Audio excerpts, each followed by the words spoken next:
নিতাই গৌর সীতানাথ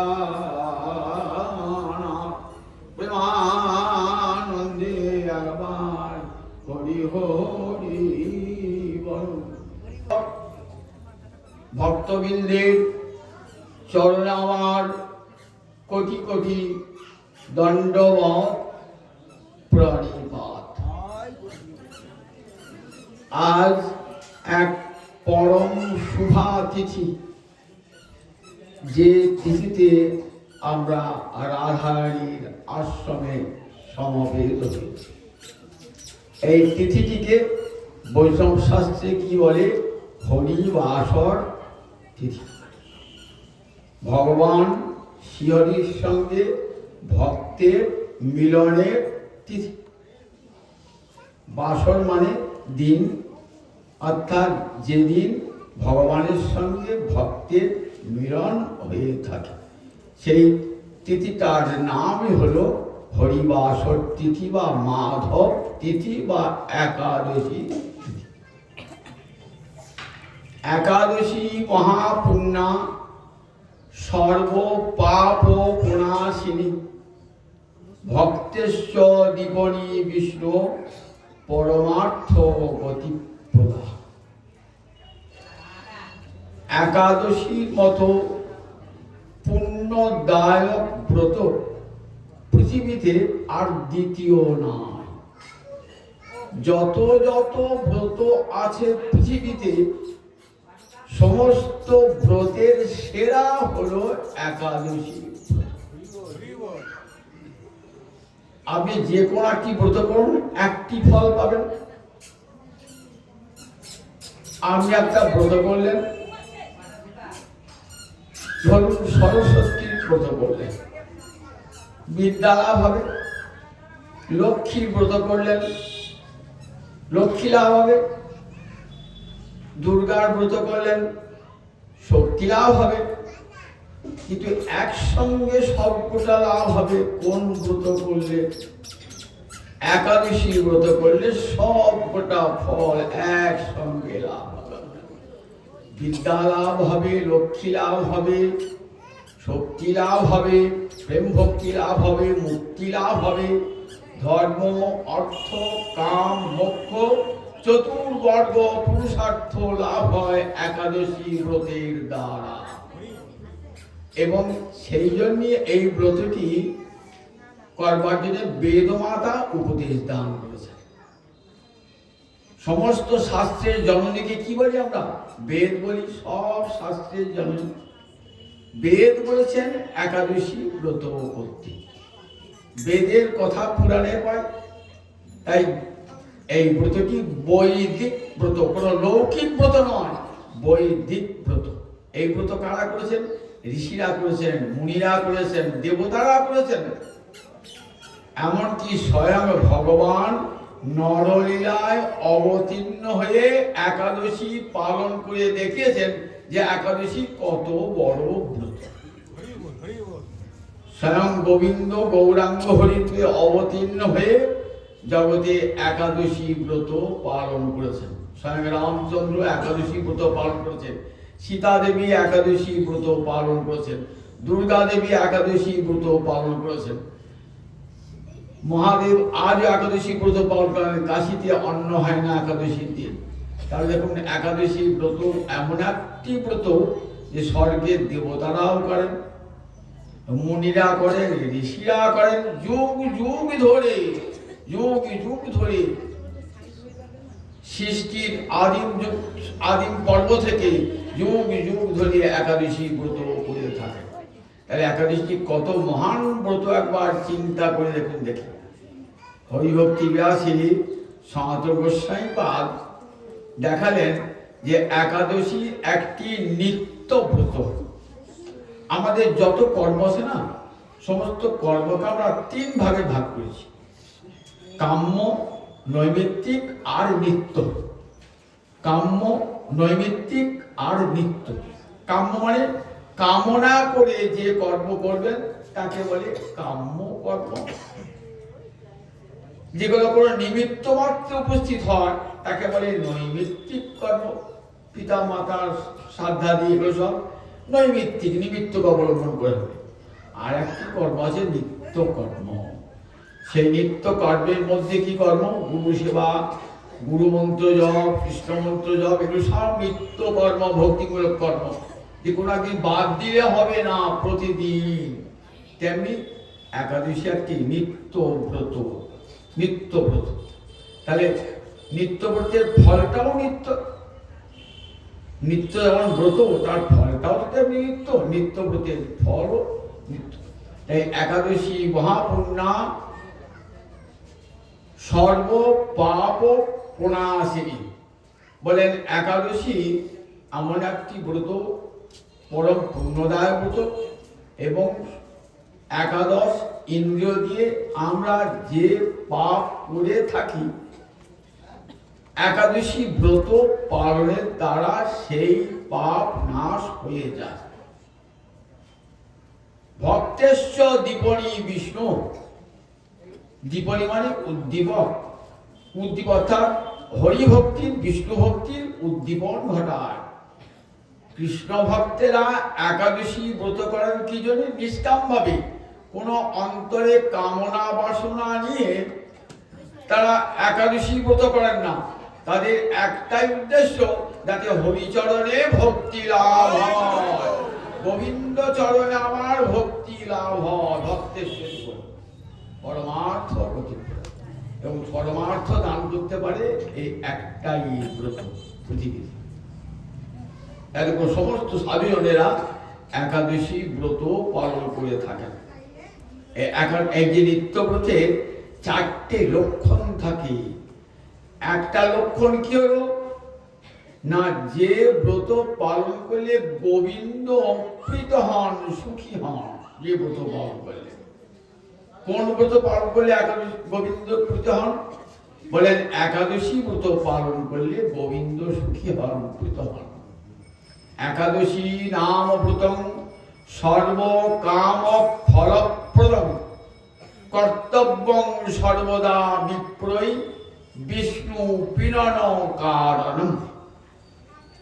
একাদশী ব্রতটি সমস্ত কাম্য ফল দান করতে পারে।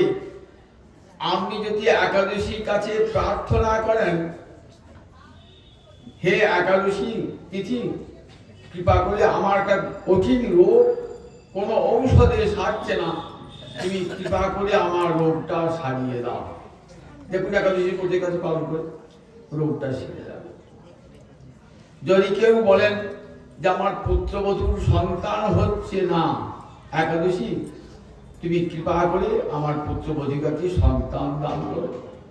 একটি একাদশী, তার নাম পুত্র দা একাদশী।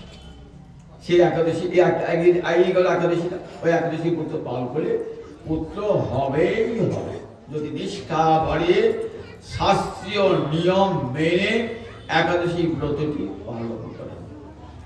কুষ্ঠ ব্যাধিতে কেউ আক্রান্ত হয়েছেন, যদি কুষ্ঠ ব্যাধিতে মুক্তি পেতে চান, দেখবেন একটি একাদশী আছে আষাঢ় মাসে, সেই একাদশী ব্রতটি করলে পারে কুষ্ঠ ব্যাধি হতে সে মুক্তি প্রাপ্ত হয়। পাপ মোচন, সমস্ত পাপ করেছেন, হয়তো ব্রহ্মত্যাদি পাপ হয়েছে, সেই পাপ থেকে মুক্তি চান, তাহলে একটা একাদশী আছে, নাম পাপ মোচনী একাদশী। এমনি দেখবেন একাদশী ব্রত সব নাম করবে, অর্থাৎ একাদশী এই জগতে যা চাইবে। আবার যে চান না আমি সব কিছু চাই না, দেখি আমাকে মুক্তি দাও, আর যেন সংসারে আসতে না হয়, একাদশী আপনাকে মুক্তি দান করবে। বলে না আমি মুক্তিও চাই না, আমি স্বর্গের সম্পদও চাই না, ভক্তিও চাই না, আমি রাধা মাধবীর চরণে প্রেম ভক্তি চাই, একাদশী আপনাকে সেই প্রেম ভক্তিও দান করবে। তাহলে এমন একটি বসে সব দান করতে পারেন, সর্ব কাম ফল। আবার বিষ্ণু পীড়ন কারণ, গোবিন্দ পীড়ন মানে তুষ্ট হন। এই একাদশী ব্রত পালনের দ্বারা গোবিন্দ তুষ্ট হয়ে যান, একাদশী ব্রত পালন দ্বারা। দ্বিতীয় লক্ষণ কি হলো? বলেন শাস্ত্রে থাকতে হবে। কোন শাস্ত্রে? পাঁচালিতে নয়, বটতলার কোনো বইয়ে নয়, একবার বৈদিক শাস্ত্রে থাকতে হবে, তবেই সেটা হবে নিত্য ব্রত। শাস্ত্রে কি বলা আছে? একাদশ্যাং উপবাসে ন কদাচিৎ অতিক্রমে, একবার ইতিমুখে একবার নেতিমুখে। শাস্ত্রের উপদেশ দু রকমের দেওয়া হয়, এটি করো এটি উপদেশ ইতিবাচক, এটি করো না নিষেধ। একবার হাঁ মুখে একবার না মুখে। এটি করো, হাঁ বললাম, এটি করো না বললেন। একাদশ্যাং উপবাসে, একাদশী তিথি সমাগত হলে সেই একাদশী ব্রত পালন করবে, করা উচিত প্রত্যেকের। কিন্তু উপবাসের একটি বিধিলিঙ্গ আছে। সংস্কৃতের ব্যাকরণে যদি বিধিলিঙ্গে থাকে না, সেটা বিধি অর্থাৎ শাস্ত্রের কর্তব্য মানতে হয়। না মানলে তার কি হয় বলে, না মানলে প্রত্যয় হয়, পাপ হয়। ন আবার বলে ন কদাচিৎ অতিক্রমে, কখনো একাদশী ব্রত লঙ্ঘন করবে না। 8 বৎসর বয়স হতে 80 বৎসর বয়স পর্যন্ত প্রতিটি নরনারীর কর্তব্য একাদশী ব্রত পালন করা। ব্রাহ্মণ, ক্ষত্রিয়, বৈশ্য, শূদ্র, চারি বর্ণ, ব্রহ্মচারী, গৃহস্থী, বানপ্রস্থী, সন্ন্যাসী, চারি আশ্রম, চারি বর্ণের চারি আশ্রমের প্রতিটি নরনারীর কর্তব্যই হল একাদশী ব্রত পালন করা, কখনো যেন লঙ্ঘন না হয়। আমাদের এই পশ্চিমবঙ্গ, বিশেষ করে পশ্চিমবঙ্গ স্বার্থপ্রধান দেশ। এখানে সব বলে না সদবেলা একাদশী করবা। দেখবেন অনেক পুরোহিত বলে একাদশী সদাবাইকে একাদশী করবে, বিধবা সদবাদ একাদশী ওই দিন বেশি করে মাছ টাছ খাবে, যদি মাছ না পাও না মাছের আশের বটিটা শুনবে বেশি করে। এসব আমরা ছোটবেলায় শুনতাম সব, দেখেছেন তো। তারা ভক্তি শাস্ত্র সম্বন্ধে অজ্ঞ, জানেও না, কোনো শাস্ত্রই তারা পড়ে নাই, নিজের মন গড়া বিধান তারা দেয়। শাস্ত্রে বরং উল্টো উপদেশ আছে। কাকে নিয়ে একাদশী ব্রত করবে বললেন, স্বপুত্রস্য স্বভার্যস্য, নিজের পুত্রকে সঙ্গে নিয়ে, নিজের ভার্যাকে সঙ্গে নিয়ে, স্বজনই ভক্তি সঙ্গে, স্বজন বোনকে সঙ্গে নিয়ে একাদশ্যাং উপবাসে পক্ষয় উভয় পক্ষে, কৃষ্ণপক্ষে এবং শুক্লপক্ষে। কেউ জীবন না কৃষ্ণপক্ষে একাদশী করতে হবে না, শাস্ত্র পরিষ্কার করেন উভয় পক্ষে একাদশী ব্রত পালন করবে, পুত্র কন্যা সকলকে নিয়ে। বিবাহিত অবিবাহিত, পুরুষ হোক নারী হোক, সকলের একাদশী ব্রত কর্তব্য। মহাপ্রভু তার জননীকে বলছেন, মা আমার একটা কথা শুনবে। বলে কি? একাদশীতে কভু না অন্ন খাইবা। একাদশীতে মা অন্ন খেব না। বললেন বেশ। মহাপ্রভু ভগবান জগৎকে শিক্ষা দিলেন, তখন তো পিতা বেঁচে আছেন, যখন আমি বিশ্ব আছেন তখন তো সে অবস্থায় একাদশী ব্রত পেয়ে জগৎকে শিক্ষা দেন একাদশী ব্রত পালন করতে। গান্ধারী একাদশী ব্রত পালন করছেন, সীতা দেবী একাদশী ব্রত পালন করছেন, কুন্তী দেবী একাদশী ব্রত পালন করেছেন, সদবশেষ করেছেন তারা।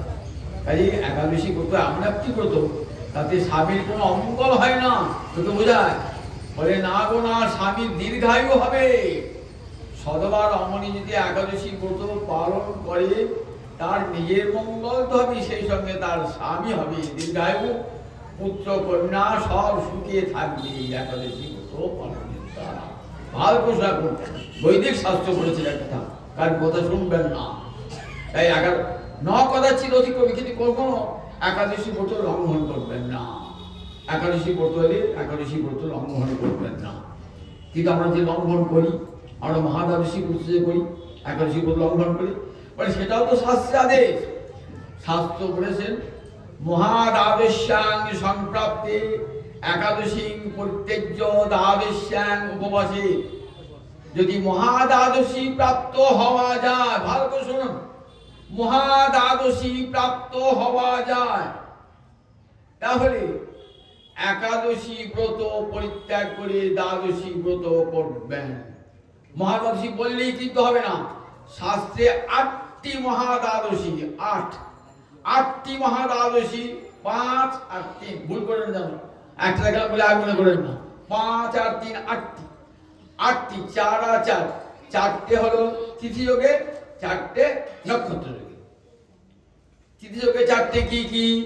উন্মিলনী মহাদ্বাদশী উপাধি লেখা থাকবে, উন্মিলনী মহাদ্বাদশী, মঞ্জুরি মহাদ্বাদশী, পক্ষবর্ধিনী মহাদ্বাদশী, ত্রিস্পিশা মহাদ্বাদশী, এই চারটি তৃতীয়। উন্মিলনী, মঞ্জুরি, পক্ষবর্ধিনী, ত্রিস্পিশা, এই চারটে হলো তৃতীয়। আর চারটে জয়া, বিজয়া, জয়ন্তী, পার্ণাসিনী। জয়া, বিজয়া, জয়ন্তী, পার্ণাসিনী, এই আটটা মহাদ্বাদশী। অন্য কোনো মধ্যে বলবেন, অনেকে দেখবেন গোবিন্দ দ্বাদশী, পূর্ণ দ্বাদশী দেখে দেয়, এগুলো মহাদ্বাদশী। ওগুলো মহাদ্বাদশী নয়। শাস্ত্র যেদিকে মহাদ্বাদশী বলেছে আমি সেটি তো মানবো। অনেকে জানে না, অভিজ্ঞতা এই শাস্ত্র পড়ে না বলে এটা মহাদ্বাদশী বললেন। কিন্তু মনে রাখবে এই আটটি মহাদ্বাদশী, উন্মিলনী, মঞ্জুরি, ত্রিস্পিশা, পক্ষবর্ধিনী, জয়া, বিজয়া, জয়ন্তী, পার্ণাসিনী, এই আটটি মহাদ্বাদশী যদি প্রাপ্ত হওয়া যায় তাহলে বলে মহাদ্বাদশ্যাং সম্প্রাপ্তে, অর্থাৎ মহাদ্বাদশী প্রাপ্ত হলে একাদশীকে পরিত্যাজ্য, একাদশীকে পরিত্যাগ করি দ্বাদশ্যাং উপবাসী, দ্বাদশীতে উপবাস করবে। তাহলে একাদশী, এখানে একাদশী লঙ্ঘন করতে এখানে শাস্ত্রের নির্দেশ। আর একটি জায়গায় একাদশী করে লঙ্ঘিত হবে কখন? যদি বিদ্যা একাদশী হয়, পূর্ব বিদ্যার পর বিদ্যা। পূর্ব বিদ্যা মানে একটা তিথির সময় যে আর একটা তিথি এসে যুক্ত হয়ে যায়, স্পর্শ করে থাকে। অর্থাৎ একাদশী তিথিতে যদি দশমী স্পর্শ করে তাহলে সেটা বিদ্যা হয়ে যাবে। একাদশী মান 64 দণ্ড, অন্য তিথির মান 60 দণ্ড, 60 দণ্ড, আর একাদশী মান 64 দণ্ড। অর্থাৎ সূর্য উঠবার 1 ঘন্টা 36 মিনিট পূর্বে অরুণের উদয় হয়, তাকে বলে অরুণোদয়। অরুণ হলো সূর্যের রথের সারথি। সূর্যকে দেখা যায় না, লাল আকাশ হয়ে যায় অরুণ রঙে, একে আমরা কি বলি শাস্ত্রে? অরুণোদয়। এই অরুণোদয়ের কালে যদি দশমী স্পর্শ হয়ে যায় তাহলে গোটা দিনটা একাদশী হলো, আর একাদশী পালন হবে না। অনেকে বলেন দেখেন আপনি কি কম একাদশী হয়ে গেল, পরের দিন একবার কিছু একাদশী নেই, গোসাইরা একাদশী করছে বলে। গোসাইরা বৈদিক শাস্ত্রের নির্দেশ অক্ষরে অক্ষরে পালন করেন। তারা শাস্ত্র নিষেধ করেছে যে দশমী বিদ্যা একাদশী কখনো করবে না, করলে মঙ্গল তো হবে না, পাপ হবে।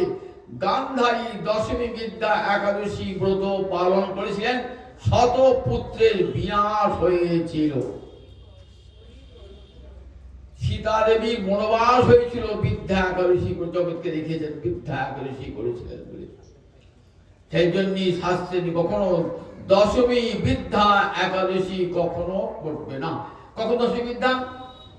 সূর্যোদয়ের 1 ঘন্টা 36 মিনিট, মানে 4 মুহূর্ত। 24 মিনিটে একটা মুহূর্ত হয়, তাহলে 4 × 24 = 96 মিনিট। 1 ঘন্টা 36 মিনিট পূর্বে যদি দশমী স্পর্শ থাকে তাহলে সেই একাদশী ব্রত আর হবে না। এবারে দেখলেন দ্বাদশী সামান্য 1 কলা একাদশী রয়েছে, গোটা দিনটা দ্বাদশী আমাদের ওই দিনই পালন হবে, আগের দিনটা পালন হবে না। একাদশী না থাকলে 1 কলা একাদশী থাকলে সেই একাদশী পালন হবে। তাহলে একাদশী বলেন একাদশী লঙ্ঘিত হবে না, কিন্তু 2 জায়গায় লঙ্ঘিত হবে।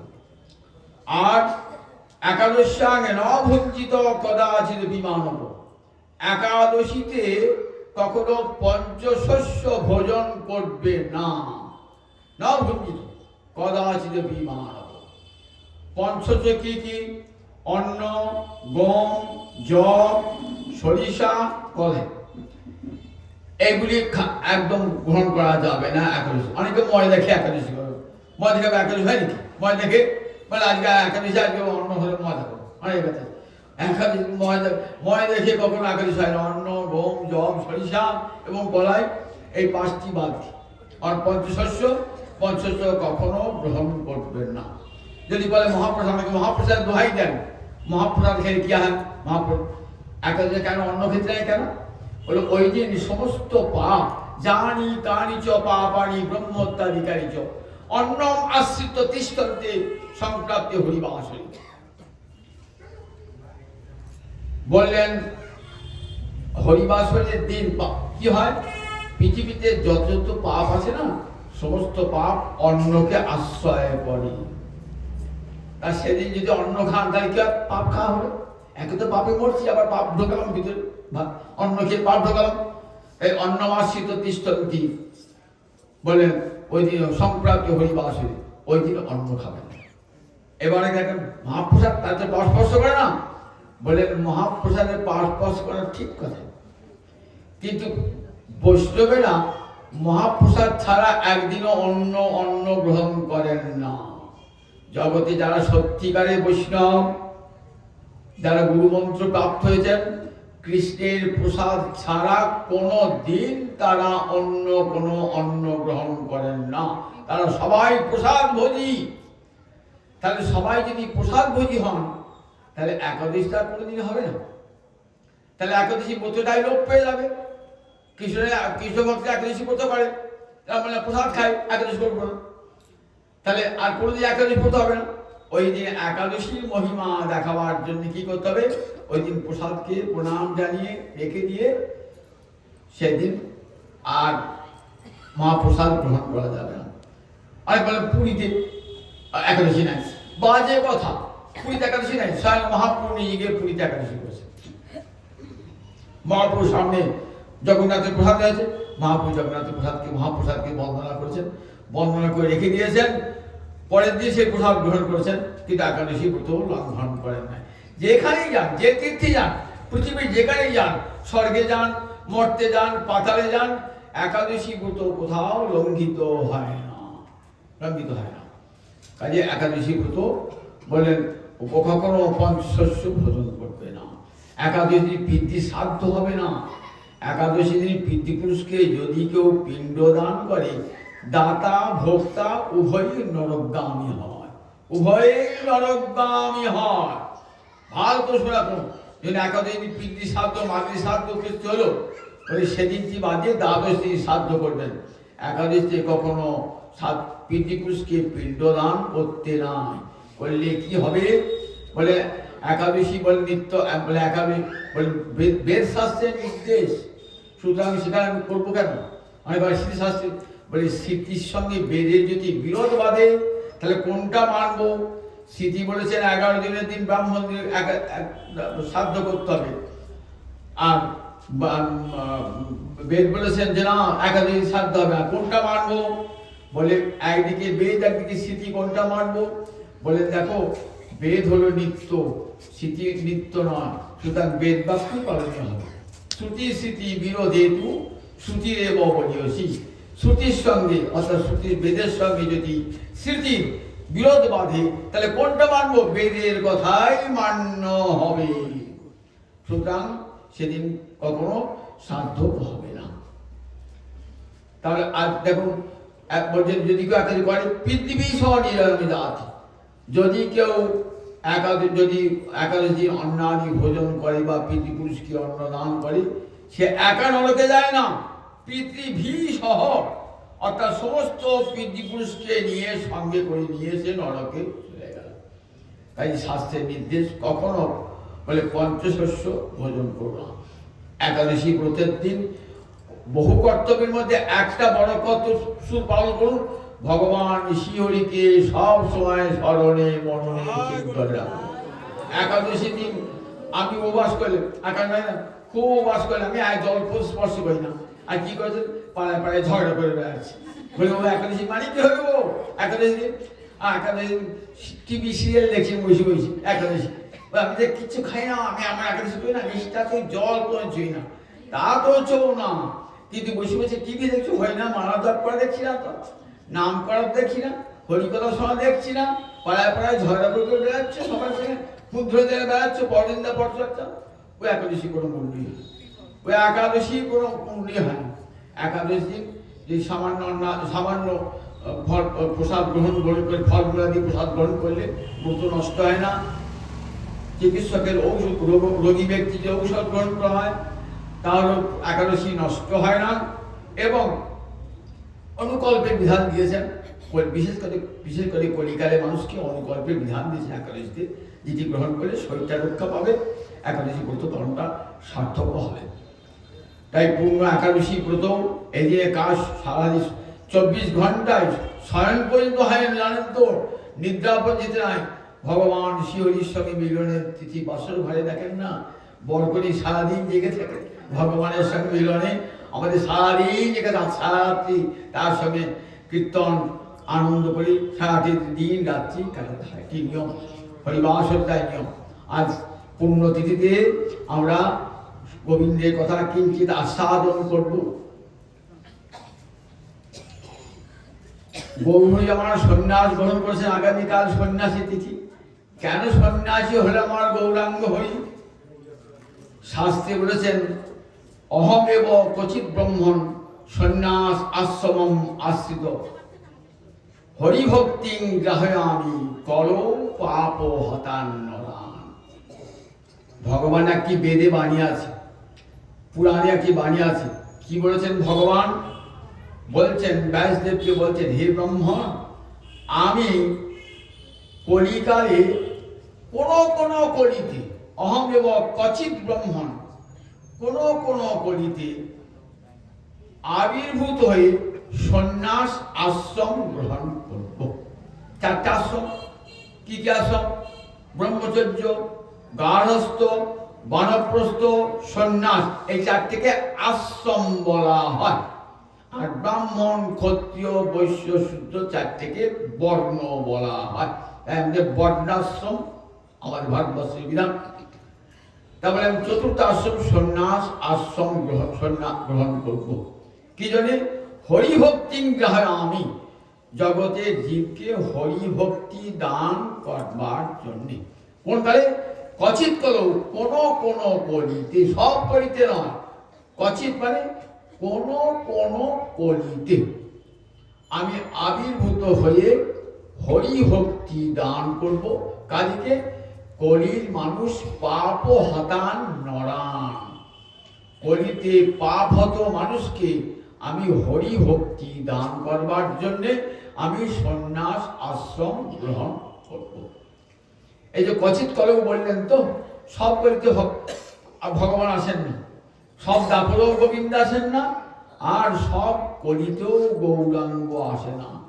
বললেন ব্রহ্মার একদিনে 3 অবতার।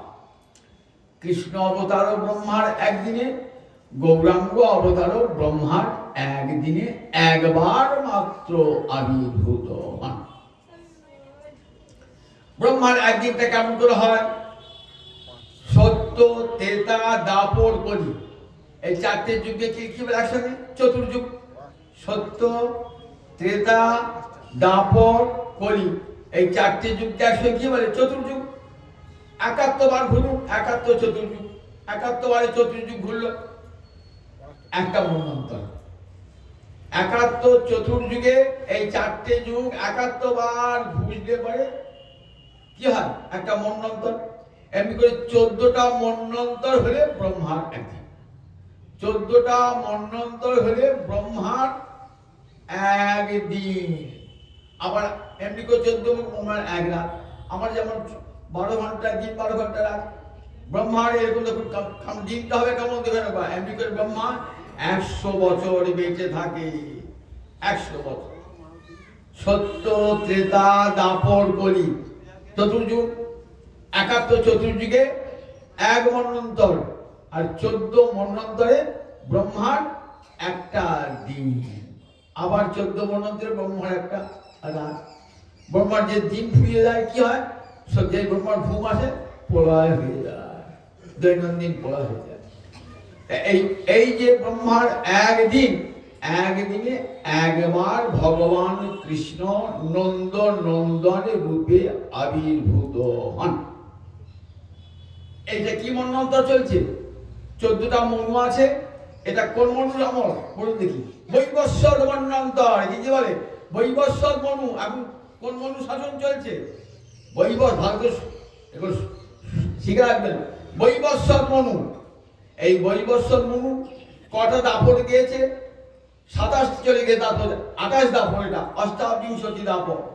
এই দাপটে কৃষ্ণচন্দ্র এসেছিলেন বৃন্দাবন লীলায় নন্দ নন্দন রূপী।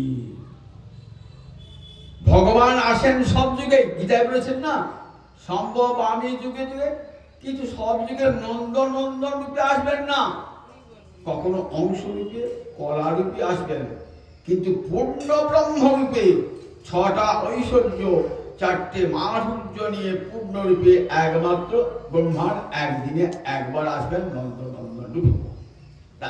এই যে এই কলিয়াগী দাপট ছিল, এই দাপটে অষ্টাবিংশী দাপটে ভগবান কৃষ্ণচন্দ্র এসেছিলেন নন্দ নন্দন রূপে।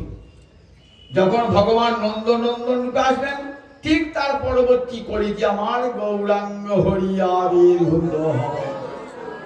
তাহলে এই দুটো লীলা নিয়ে একটা লীলা, গৌর লীলা আর কৃষ্ণ লীলা দুটো পৃথক লীলা নন। একটা লীলার পূর্ব দিক, একটা লীলার উত্তর দিক, একটা পূর্বার্ধ আর একটা উত্তরার্ধ। একটা পূর্ব লীলা হয়ে গেল নন্দন নন্দন রূপে, আর একটা লীলা উত্তরার্ধ রূপে। কৃষ্ণ লীলায় অবতীর্ণ হয়ে গোবিন্দের অন্তরে একটা বাঞ্ছা জাগলো। কি বাঞ্ছা জাগলো? যে আমাকে সবাই কৃপণ বলে। মনে মনে ভাবছেন কেন ভগবানকে কৃপণ বলে? শাস্ত্রে বলেছে কৃপণ ব্যক্তির মুখ দেখো না, মুখ দেখলে সেদিনটা অযাত্রা হয়ে যাবে। কৃপণ মুখাবলোকেন লাভ হানি স্যার ইতি, এর শাস্ত্রে বলেছে। কৃপণ, পয়সা আছে, একটি পয়সা খরচ করতে ইচ্ছা হয় না, সে আগুনে পুড়ে যাক, চুরি করে নেন, রাজা চুরি করে নেন, তবু কাউকে একটি পয়সা দিতে খুব কষ্ট, এমনকি নিজের ছেলে মেয়েকেও খাওয়ায় না। এমন কি জগতে খুব কনফিউশন আছে না? অভয় পাচ্ছে সে কথা আলাদা, রয়েছে টাকা খরচ করবো না, একে কি বলে? কৃপণ বলে।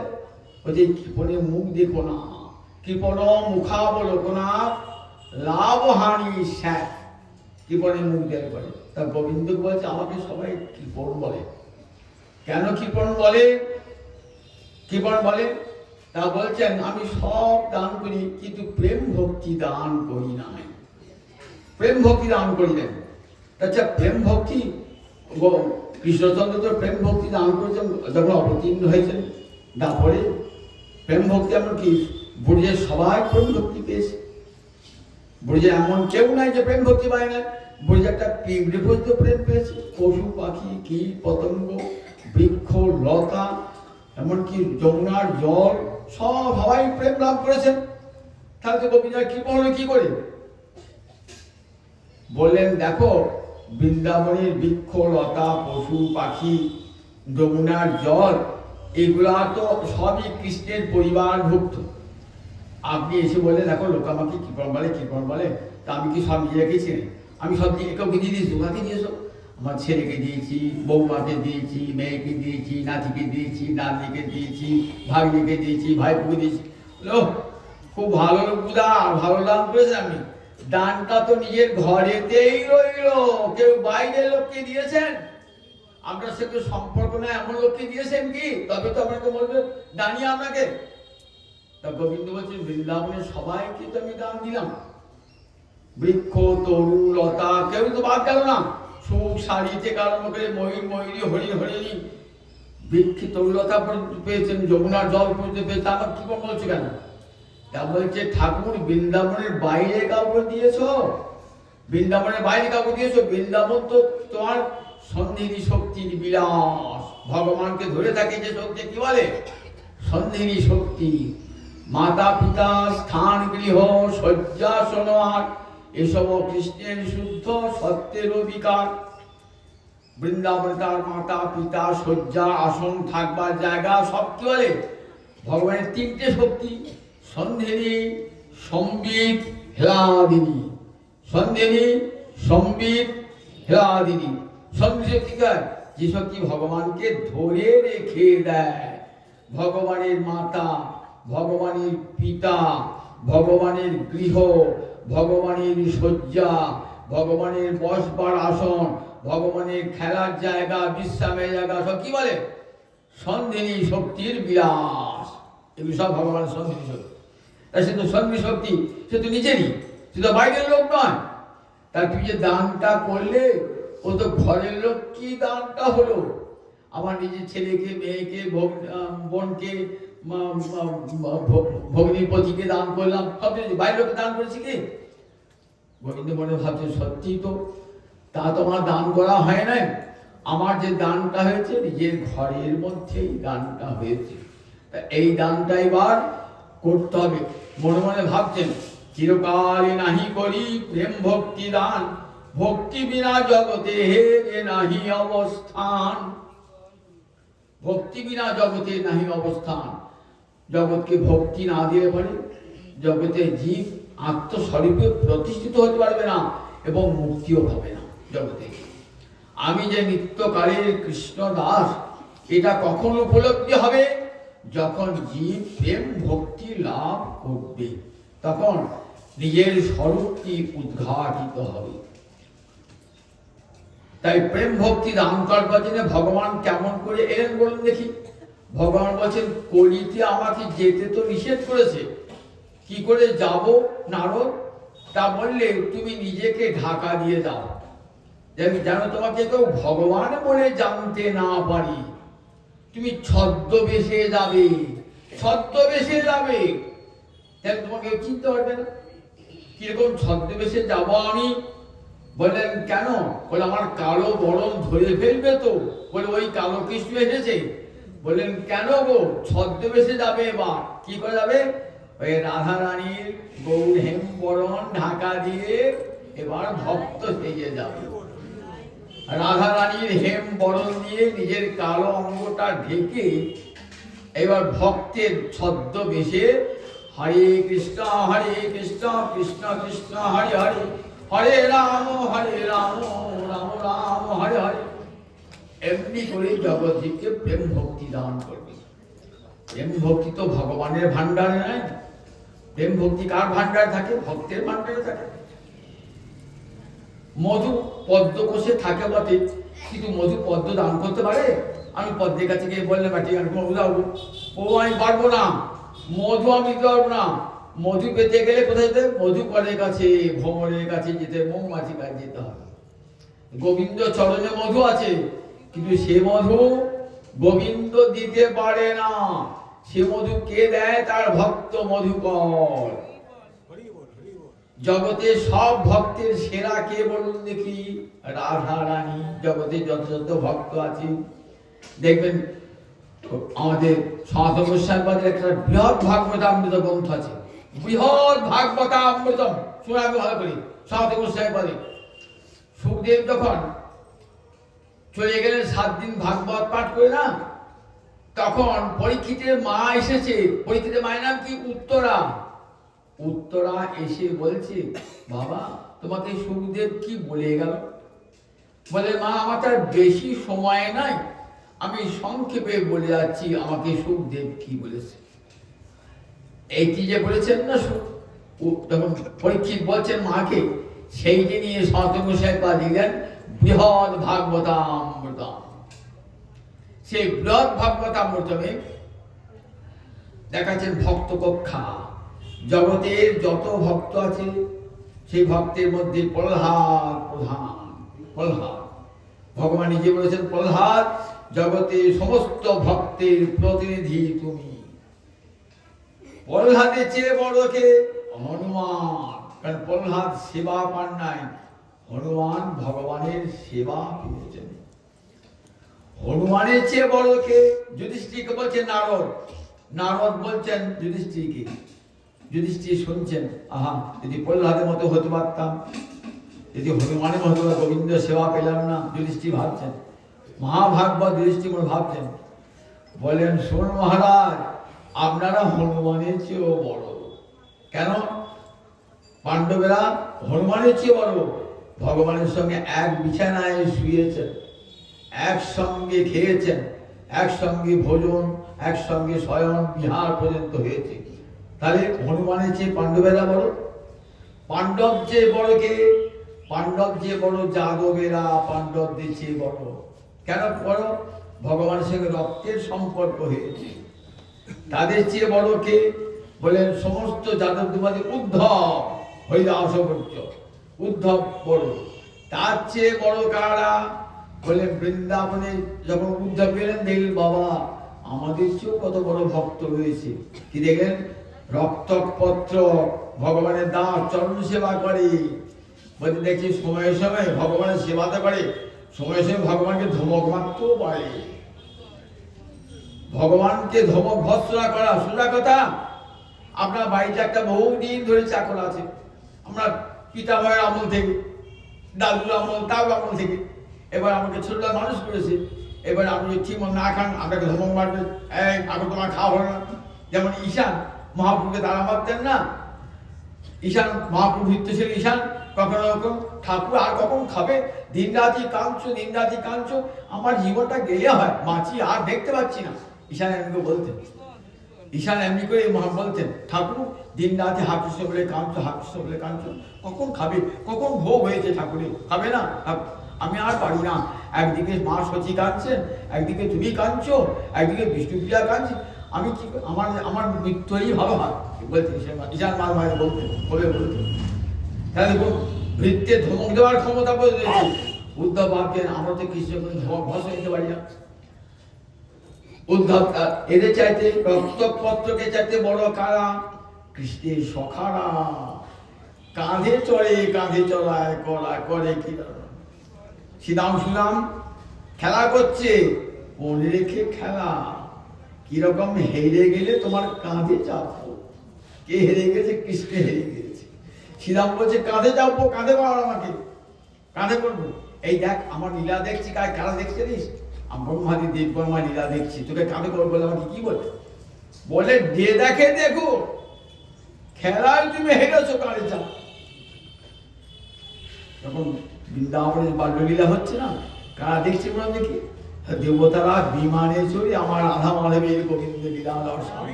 কাঁধে চড়ে, কাঁধে চড়ায় করে কিরা কাঁধে চড়েছে। দেখুন তাহলে সখারা বড়। সখাদের চেয়ে বড় কারা? দেখলেন মা যশোদা, পিতানন্দ, রোহিণী। এরা কি করছেন? মাতা বলে পুত্র রূপে করে নবধান, অতিহীনী জ্ঞানী করে লালন পালন। মাতা বলে পুত্র রূপে, হাড় ভেঙেছে একটা দইয়ের, তার জন্য বন্ধন একবার কোপ পেটে বন্ধন করে রেখে দিয়েছে। বন্ধন করে রেখে হাতে লাঠি নিয়ে শাসাচ্ছে, যে জগৎকে শাসায় আর তাকে শাসাচ্ছে মা যশোদা। যে জগৎকে দণ্ডদান করে, জগৎকে শাসাচ্ছে, যমরাজকে শাসায় যে ভগবান, আর সেই ভগবানকে শাসাচ্ছে মা যশোদা। কত বড় মন্দির একবার, কত বড় সেই মা যশোদা, পিতানন্দ, এরা কত বড়।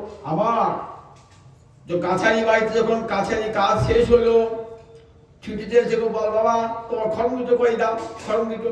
বাবার পায়ে খড়ম পরে দিচ্ছে, খড়ম টানতে বাবা ভুলে গেছে, খড়মটা নিয়ে এসো।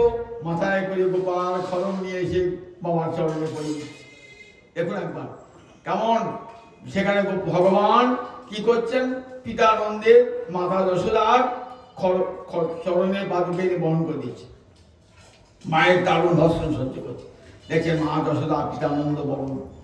তার চেয়ে বড় কারা? ব্রজ গোপীরা। কিরকম? প্রিয়ারতি মানে করি করে ভৎসন, বেদস্তুতি হইতে তাহারে হরে মরণ। যাকে যোগী পায় না যোগ সাধনে, জ্ঞানী পায় না জ্ঞান সাধনে, তপস্বী পায় না তপস্যায়, সেই গোবিন্দ যখন এসে রাধানীর কুঞ্জের দুয়ারে এসেছেন, রাধানী মানিনী হয়ে বলছেন, সখীগণকে বলছেন ওকে তাড়িয়ে দে, যাহি মাধব যাহি কেশব মা মত কই তব বারম। যাও যাও মাধব, যাও যাও কেশব, তোমার কপট কথা শুনবো না। এমনি করে তাকে প্রত্যাখ্যান করছেন। কত বড় শক্তি! যাকে যোগী যোগ সাধনে পায় না, জ্ঞানী জ্ঞান সাধনে পায় না, আর সেই ভগবানকে প্রত্যাখ্যান করছেন। এতখানি শক্তি ব্রজ বাবাদের, এতখানি শক্তি। সেই ব্রজগোপীরা সবার ঊর্ধ্বে। তার মধ্যে কে ঊর্ধ্বে? তার মধ্যে আবার দেখুন বলেন সমস্ত গোপীদের মধ্যে আবার অষ্টমহাশক্তি ললিতা, বিশাখা, এরা বহু ঊর্ধ্বে। রূঢ় ভাববতী, এদের চেয়ে বড় কে? এদের চেয়ে বড় হলেন রাধারানী।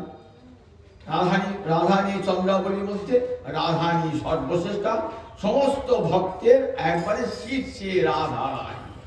এই রাধারানীর প্রেম কোনোদিন শোধ করতে পারেন নাই ভগবান। রাধারানী বিশাল প্রেম। বলছেন রাধারানীর প্রেম কেমন? ললিত মাধব নাটকে রূপ গোস্বামী বলছেন রাধারানীর প্রেম কেমন। বিভুরপি কলয়ন সদাভিবৃদ্ধি, গুরুরপি গৌরব চর্যয়াবিহীন, মুহুরুপুচিত বক্রিমাপি শুদ্ধ, জয়তু মুরদ্দেশী রাধিকানুরাগ। জয়তু মুরদ্দেশী রাধিকানুরাগ।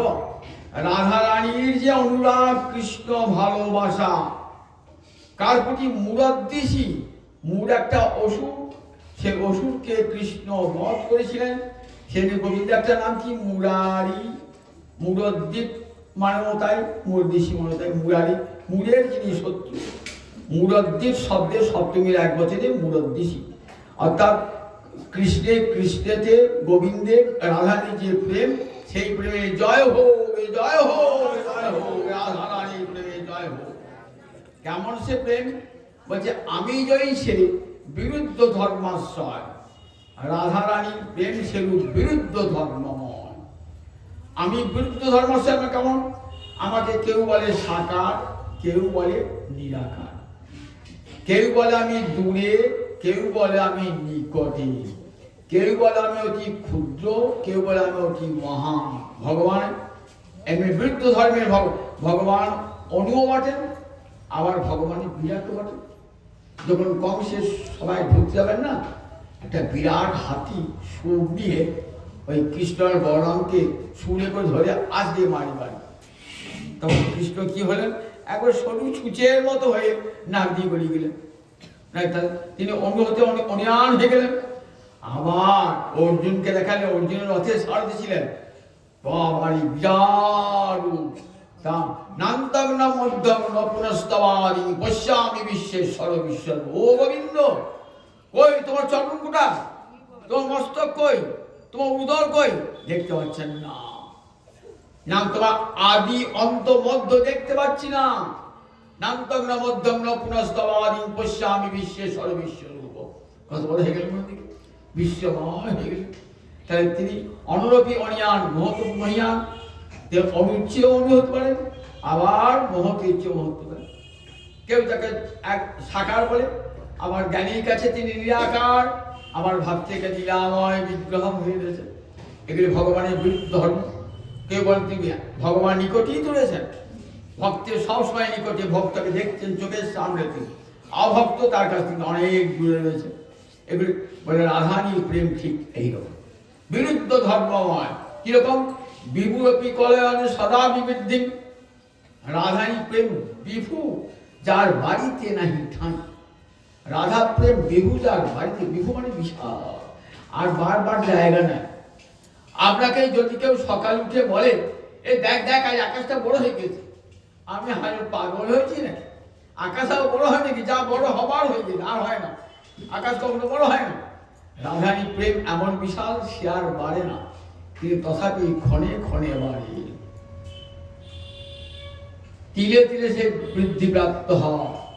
বললেন সেই ভগবানের প্রেম বলে, দেখো গোবিন্দ তোমার গোবিন্দ দর্শন করছেন না, রাধারানী দেখছেন, ততবার গোবিন্দ যেন নূতন গোবিন্দ, তোমার যেন নূতন গোবিন্দ। রাধারানী প্রেম অনুরাগ বাখানিতে তিলে তিলে নূতন হয়। কি করে হই, কি করে বলবো আমার কৃষ্ণ ভালোবাসার কথা? ধীরে ধীরে নূতন হই। গোবিন্দকে যখন জেনবে দেখি, মানে এমন গোবিন্দ কোনোদিন দেখি নাই। কত রূপে গোবিন্দ আছেন, কত ছাদে। একবার বৃক্ষতলে বসে বাঁশি বাজাচ্ছেন, তখন এক রূপ। দাঁড়িয়ে বাঁশি বাজাচ্ছেন, তখন এক রূপ। ময়ূর নাচছে, ময়ূর বাজছে, তখন এক রূপ। রাসে যখন দাঁড়িয়েছেন ত্রিভঙ্গ ভঙ্গ হাতে মোহন মুরলী কেমন ভঙ্গি করে দাঁড়াইল মোহন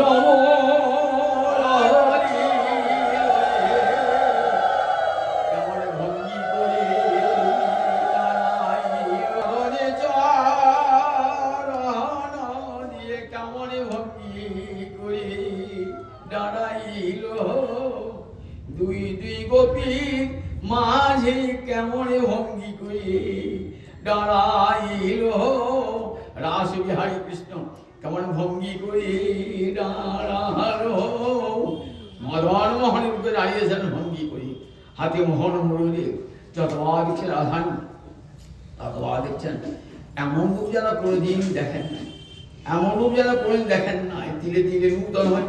তাই সখী বলবো আমার কৃষ্ণ ভালোবাসা, জানিস আমার সমগ্র কৃষ্ণ গোটা কৃষ্ণ কোনোদিনই দেখা হয় নাই। দেখি যাই কৃষ্ণকে বলে দেখেছি কৃষ্ণকে যখন তোরা নিয়ে যেতিস তখন কৃষ্ণের যে অঙ্গে আমার দুটি নয়ন পড়ত, আমার দুটি নয়ন সেই অঙ্গ ছেড়ে আর কোন অঙ্গে যেত না। আমি যদি চরণ নখের দৃষ্টি দান করতাম আমার দুটি নয়ন ওই নখ ছেড়ে অঙ্গুলিতে যেত না, ওই নখে আমার নখেই আমার দৃষ্টি নিবদ্ধ হতো। তাই সমগ্র কৃষ্ণ আমার দেখা পায় না, গোটা কৃষ্ণ আমি কোনোদিন দেখি নাই। তাই দেখুন ধীরে ধীরে রাধানী প্রেম বৃদ্ধি প্রাপ্ত হয়ে যায়। বাড়িতে নাহি ঠাঁই তাতে বিভূরূপী কল্যাণ সদা বিবৃদ্ধি গুরুরপি গৌরব চর্যয়া বিহীন।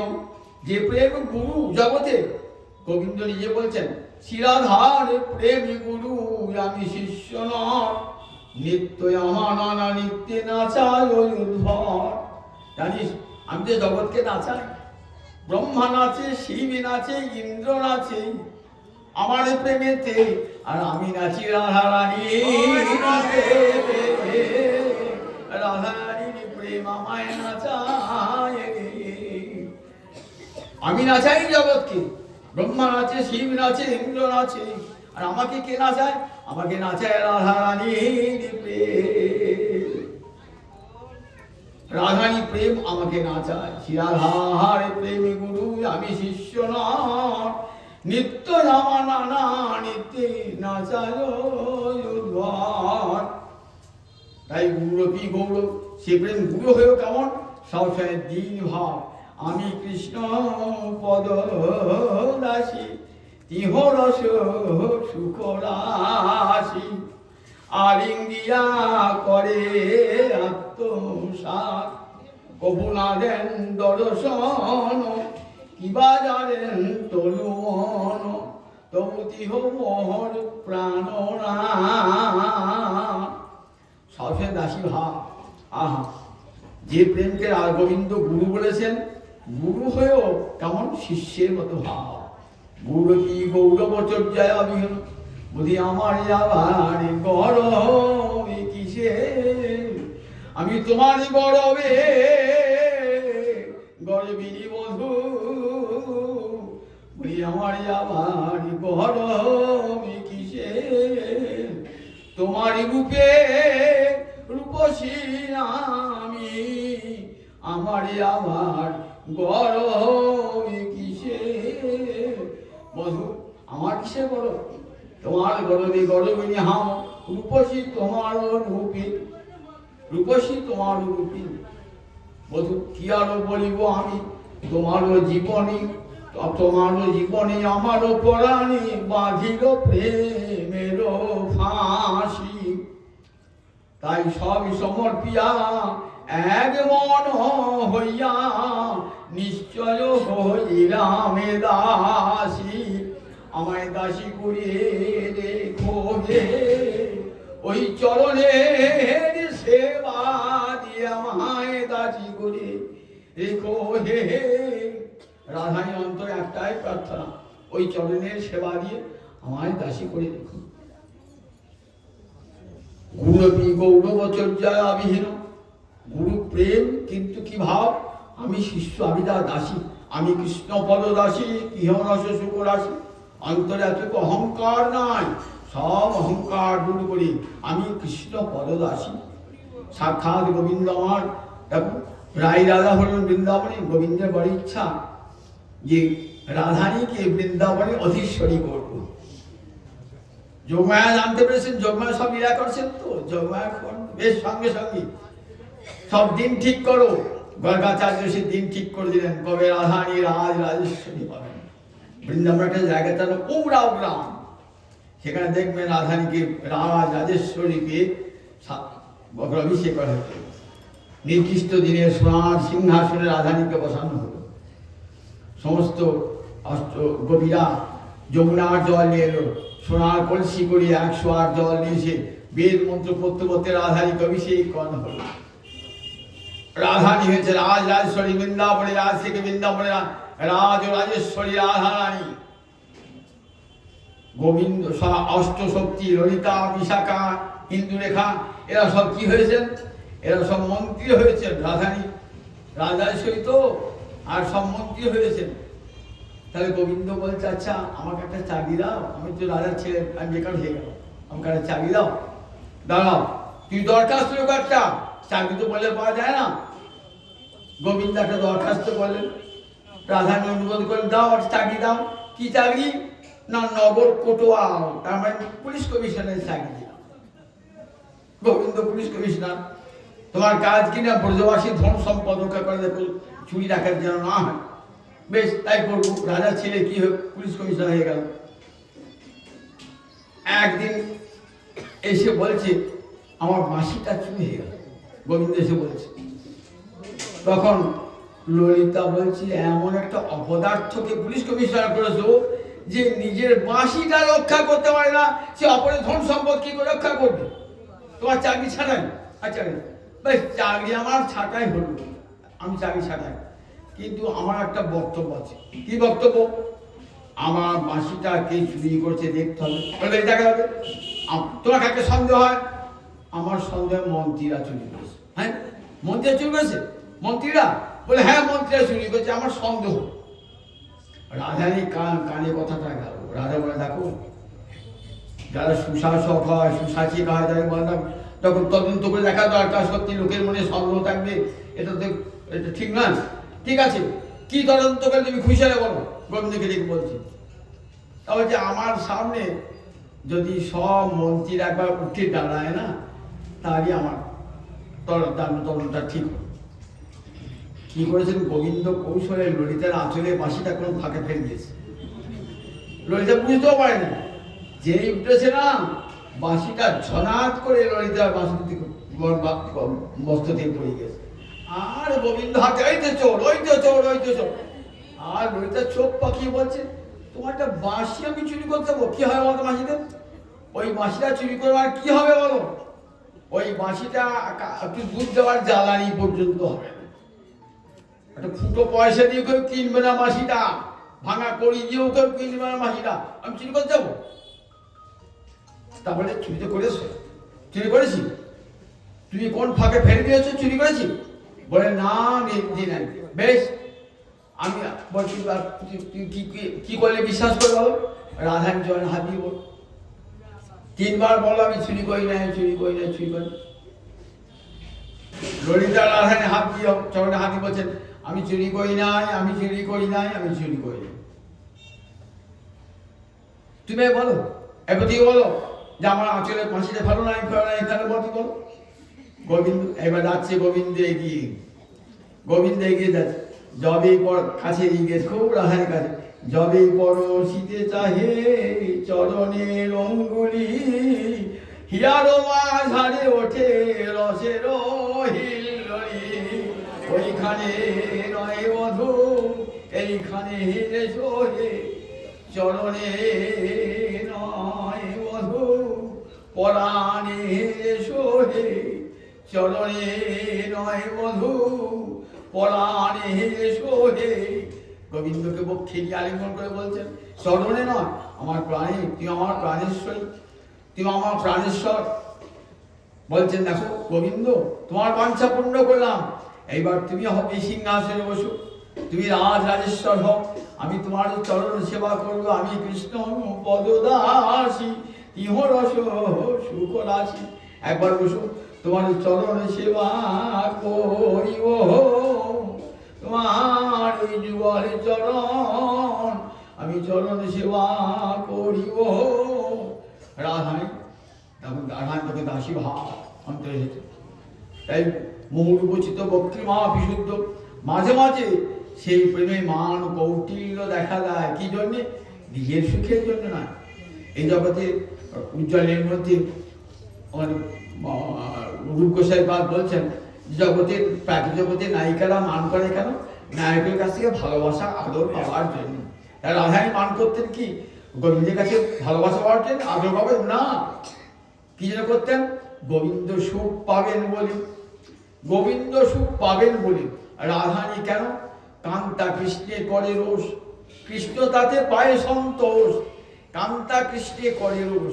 কৃষ্ণ রাধানি ভৎসনা করে যখন তিরস্কার করছে না, গোবিন্দের খুব আনন্দ হতো। আর রাধানি মানটাকে কি বলেছে? ললিত মান, যে মানে গোবিন্দ আনন্দ পান, সে রাধানি মান গরবিনী মূর্তি। রাধানি মানিনী হইতেন মুহুর্পচিত বক্তৃমা বিশুদ্ধ। মাঝে মাঝে বক্তৃমা অর্থাৎ মান কৌটিল্য দেখা দেয়, কিন্তু সে প্রেম নির্মল প্রেম, সেখানে আত্মসুখ বাঞ্ছা নাই। রাধানীর প্রেমেতে বিন্দুমাত্র আত্মসুখ বাঞ্ছা নাই, সব কৃষ্ণ সুখ বাঞ্ছা।